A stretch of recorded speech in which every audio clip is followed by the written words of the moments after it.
السلام عليكم ورحمة الله وبركاته. ازيكم حبايبي؟ عاملين ايه؟ يا رب تكونوا بخير واحسن حال. وحشتونا من الفيديو اللي فات. بص يا بنات، الفينو ده جميل بسم الله ما شاء الله، جميل جدا جدا جدا وطري جدا جدا جدا اكتر من تتخيلوا. بصوا اللبابة اللي جواه حاجة كده يعني زي العسل. بص مستوي ازاي، وحاجة كده جميلة جدا جدا، وعاملينه بمية وملح فقط لا غير، ولا ضايفين زبدة ولا ضايفين لبن ولا ضايفين اي حاجة غير نقطتين زيت بس. لمينا بيهم العجينة وهتشوفوا بعينكم دلوقتي. هنسمي الله وهنصلي على الرسول عليه افضل الصلاة والسلام. هقول لكم الطريقة. اول حاجة انا نزلت بكوباية ونص من المية، وبعد كده نزلت عليها بكيس من الخميرة اللي احنا بنشتريه من السوبر ماركت، وبعد كده نزلت بمعلقتين من السكر، وبعد كده هنزل عليهم برشة ملح، وبعد كده هنزل ب3 كوبايات ونص من الدقيق يا بنات. الدقيق العادي جدا اللي بنجيبه من عند العطار او السوبر ماركت، الدقيق السايب. اللهم صل وسلم وبارك على سيدنا محمد وعلى اله وصحبه وسلم. انا كده بعد ما نزلت ب3 كوبايات نزلت بنص الكوبايه التاني. اللهم صل وسلم وبارك على سيدنا محمد وعلى اله وصحبه وسلم. بعد كده يا بنات جبت عصره ليمونه، حطيتها في الكوبايه الصغنونه دي بتاعت القهوه، بعد كده نزلت عليها بمعلقه من البيكنج باودر، معلقه صغيره كده لحد ما تعمل الفوران ده كده، وبعد كده هنزل عليها على الدقيق. هو محسن طبيعي كده، محسن معجنات طبيعي خالص بسم الله ما شاء الله. بيخلي العجينه معاكي تفنش كده، يخلي معاكي العجينه بتبقى بيضه وزي الفل من جوه. بعد كده يا بنات هنعجن وننزل بالميه حبه حبه. عايزه تضيفي لبن ضيفي، عايزه تضيفي بيض ضيفي، بس انا عملت لكم الوصفه دي اقتصاديه خالص. وبصوا يا بنات اهي زي ربع معلقه من الزيت بس يا بنات، اللي انا هلم بيها بس العجينه كده عشان العجينه تنعم معايا وما تلزقش معايا في البوله. وده نص كيلو من الدقيق يا بنات، وانا عايرته بالكوبايه 3 كوبايات ونص، وبالميزان نص كيلو من الدقيق. هيعمل لنا بسم الله ما شاء الله حبه فينو حلوه جدا وكبيره وكده زي العسل. اللهم صل وسلم وبارك على سيدنا محمد وعلى اله وصحبه وسلم. بعد ما عجناها كده ولمناها حطيناها كده في البوله، وغطيناها كده بكيس من كيس التلاجة، وغطيناها في فوطه لحد ايه ما تختمر. انا هخليها تختمر بس مش هتختمر قوي قوي يعني. اللهم صل وسلم وبارك على سيدنا محمد وعلى اله وصحبه وسلم. لو وصلنا لحد هنا كده في الفيديو يا بنات ما تنسوناش بلايك واشتراك في القناه. لو مش مشتركين عندنا يا ريت تشتركوا وتنورونا كده وتكترونا، ولو مشتركين تدوسوا لايك عشان الفيديو يوصل لاكبر عدد وتشوفوا كل الناس، لان والله الوصفه دي اقتصاديه جدا جدا جدا. الفينو ده يعني بسم الله ما شاء الله معمول بميه وملح ودقيق وبس يا بنات، يعني ما فيش اي اضافات، وطالع زي الفل زي ما تكونوا شايفينه، احلى من اللي بنشتريه من الفرن وزياده كمان. بسم الله ما شاء الله، الله اكبر عليه. بعد كده يا بنات انا سبت العجينه اختمرت كده يا بنات، بس ما سبتهاش تختمر قوي قوي كده، لا سبتها اختمرت يعني 3/4 خمر، وبعد كده هقطعها. هتسيبيها بقى تختمر وانت مقطعاها بقى مشكلها صوابع. هتسيبيها تختمر بقى، تختمر جامد جدا، تسيبيها ساعة كده تختمر على حسب نوع الخميرة اللي عندك. في نوع خميرة بيختمر بسرعة، يعني الرغيف حضنه يتضاعف. انت عاملاه يعني مثلا عاملاه مثلا 5 جرام، تلاقيه مثلا بيجي 10 جرام، تلاقي حجم الرغيف اتضاعف في الخمر يا بنات. اللهم صل وسلم وبارك على سيدنا محمد وعلى اله وصحبه وسلم.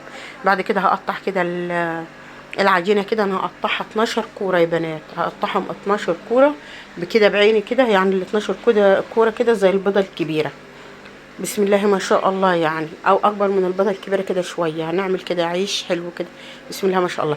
هحطهم كده في الصينيه دي كده، دهنتها نقطتين كده من الزيت وهحطها، بعد كده هغطيها كده بفوطه او قماشه، وبعد كده هنشكل. اللهم صل وسلم وبارك على سيدنا محمد وعلى اله وصحبه وسلم. بصي يا بنات هي العجينه طريه ما بتلزقش، لا طريه قوي ولا ناشفه قوي، عشان الفين يبقى محكي كده طري، ويربي اللبابه اللي من جوه اللي جواه يبقى كده يبقى فيه ليه قلب كده وحلو. اللهم صل وسلم وبارك على سيدنا محمد وعلى اله وصحبه وسلم. بصوا يا بنات انا هفرده كده زي ما انتم كده شايفين، وهعمله رول، وهقفله قدامكم وهوريكم اهو. بصوا يا بنات انا بعد ما فردته كده هعمله رول، ممكن اعمله انا هعمل كده مره بالطول، وفي الاخر كده هعمل بالعرض، يعني بدل ما اجيبه كده زي ما هو كده بالطول كده، لا هعمل من الجنب التاني. اللهم صل وسلم وبارك على سيدنا محمد. اهم حاجه انك انت تقفلي الرول كويس كده، او الصباع كده، الرغيف كده. بصوا يا بنات، بقفله حلو من هنا ومن هنا كده. بصوا، واجي برماه كده برمه بسيطه كده عشان القفيله دي كده تمسك في بعضيها. بصي، وبسويه كده بايديا. بسم الله ما شاء الله، زي ما انتوا كده شايفين، جميل جدا جدا. ليه؟ لان العجينه مرتاحه وحلوه، فبيشكل معاكي بمنتهى السهوله. هندهن الصينيه دهنة زيت بسيطه جدا خالص، مش كتير، وهنحطه. بصي يا بنات، اللي انا عاملاه كده هو القفله بيه يبقى من تحت كده في الصينيه، في قاع الصينيه. القفل اللي انا قافلاه يبقى في قاع الصينيه. هنفرد كمان واحده تاني معاكم كده. اللهم صل وسلم وبارك على سيدنا محمد وعلى اله وصحبه وسلم. بص، نص كيلو الدقيق عمل لنا 12 رغيف كبار حلوين. اللهم صل على النبي، من العيش الفينو الكبير. اللهم صل وسلم وبارك على سيدنا محمد وعلى اله وصحبه وسلم. يعني عيش كده محترم كده، مش زي الرغيف اللي بنجيبه بجنيه. بسم الله ما شاء الله، قبل ما تقولي بسم الله الرحمن الرحيم تقولي صدق الله العظيم. حاجه كده يعني لا تذكر، العيش اللي احنا بنشتريه. بص يا بنات، ايوه كده اهو. بص يا بنات، بعمل رول كده اهو. بسم الله ما شاء الله، واقفل كده اهو كده الرول كده زي ما انتم شايفين. بدوس عليه كويس كده، اعمله كويس، واجي مسويه من الاطراف كده، يطلع كلهم بسم الله ما شاء الله مسويين وزي العسل اهو. بص يا بنات اهو، شايفين؟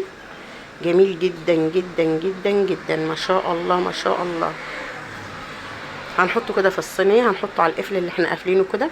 ايوه كده، انا بوريكم اهو كده، بقول لكم بنقفله كده كويس خالص، وهنحطه في الصينيه. بصوا اهو، هنحط كده القفل ده من تحت، وما نلزقهمش ببعضيهم يا بنات، ما نلزقهمش ببعضيهم، ويبقى في مسافه بين الرغيف والرغيف زي ما انتوا كده ايه شايفين. الرغيف ده هيتضاعف حجمه دلوقتي، شافوه؟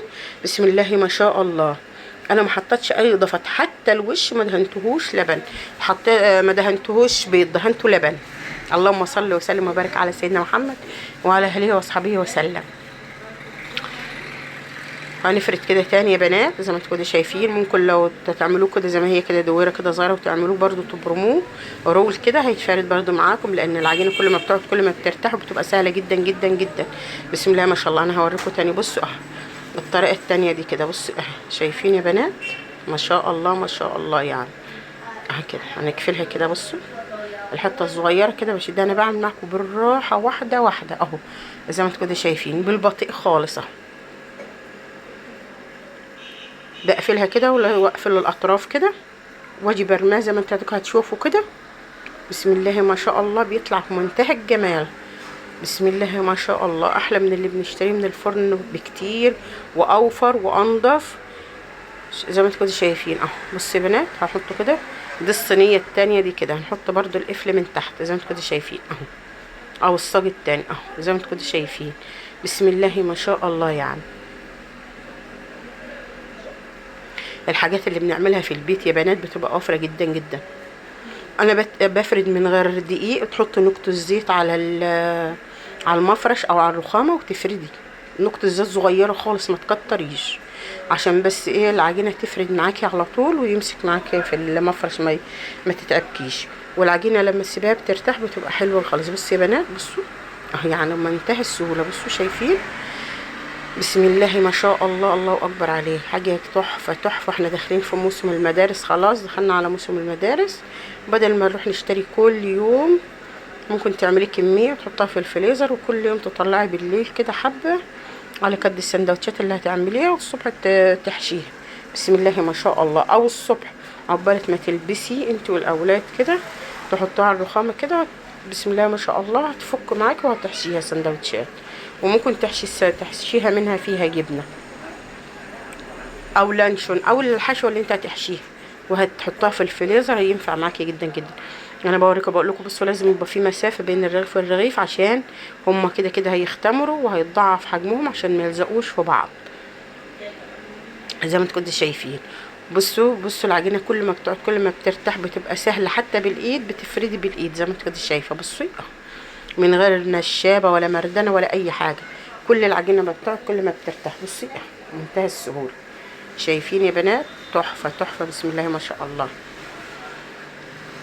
بس لو مش مشتركه عندي بالقناه كده تنورينا وتكترينا كده، ولو مشتركه تدوسوا لايك عشان الفيديو كده يوصل لاكبر العدد كده، الناس تشوفه عشان القناه ترفع. وكومنت كده حلو بسم الله ما شاء الله.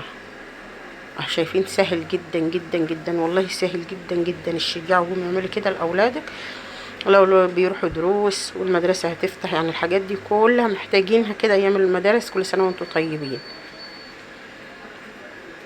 بصوا يا بنات الرغيف اتضاعف حجمه ازاي. بصوا انا قلت لكم ان الرغيف اتضاعف حجمه ولازم يبقى بعيد عشان ما يلزقش ببعضه. بصوا الجمال. بعد ما يطلع من الفرن ضغطيه فوطه كده عشان يفضل طري. بصوا بسم الله ما شاء الله. بصوا الجمال يا بنات. بصوا حاجه تحفه تحفه تحفه بسم الله ما شاء الله. الله اكبر عليهم اهم. بصوا 12 رغيف، هنا 6 وهنا 6، 12 رغيف. بتحطيهم كده، لميتهم كده في صينيه واحده كده وحطيتهم كده بسم الله ما شاء الله. الله اكبر. حاجه تحفه زي ما انتوا كده شايفين. شاف حجم الرغيف؟ الله اكبر عليه. ومستوي من فوق ومن تحت كده، قلبه مستوي كله مستوي كده زي ما انتوا كده شايفين. حاجه كده زي العسل وطري جدا جدا جدا. وكل ما تسيبيه وتغطيه كده بيبقى اطرى واطرى. بصوا يا بنات قلبه شايفين؟ طري جدا وهش جدا ما شاء الله عليه. الله اكبر زي ما انتوا كده شايفين. بصوا يا بنات تحفه. الله اكبر. افتحوا بالسكينه كده اوريكم. بصوا بصوا قلبه شايفين؟ شايفين من جوه اللبابه بتاعته ازاي حلوه. بصوا يا بنات بيتفتح ازاي منتهى السهوله. بصوا تحفه. تحشيه جبنه لانشون، اللي انت عايزه تحشيه بيه احشيه. حاجه كده زي العسل. قمر قمر قمر. شايفين؟ يلا نستاهل اشتراك وكومنت كده حلو ولايك من ايديكم الحلوه كده ولا لا. حاجه تحفه تحفه تحفه بسم الله ما شاء الله. الله اكبر عليه. بصوا طري ازاي. احطه كده في كيس كده ونحطهم في الفريزر وتعوزوا منهم تطلعي. بس يعني انا بسم الله ما شاء الله يعني كده واحنا قاعدين كده تعشوا بيهم. حشناهم جبنه كده الاولاد بتعشوا بيهم بسم الله ما شاء الله، لانهم تحفه زي ما انتم شايفين. بصوا عجبهم جدا جدا والله العظيم عجبهم جدا زي ما انتم كده شايفين بسم الله ما شاء الله. تحفه تحفه تحفه. احلى من اللي بنشتريه من الفرن، وفيه بركه على اللي بنشتريه من الفرن بكتير جدا. بصوا اللبابه اللي جواه شايفين؟ بصوا اللبابه اللي جواه مستوي وزي القمر ازاي.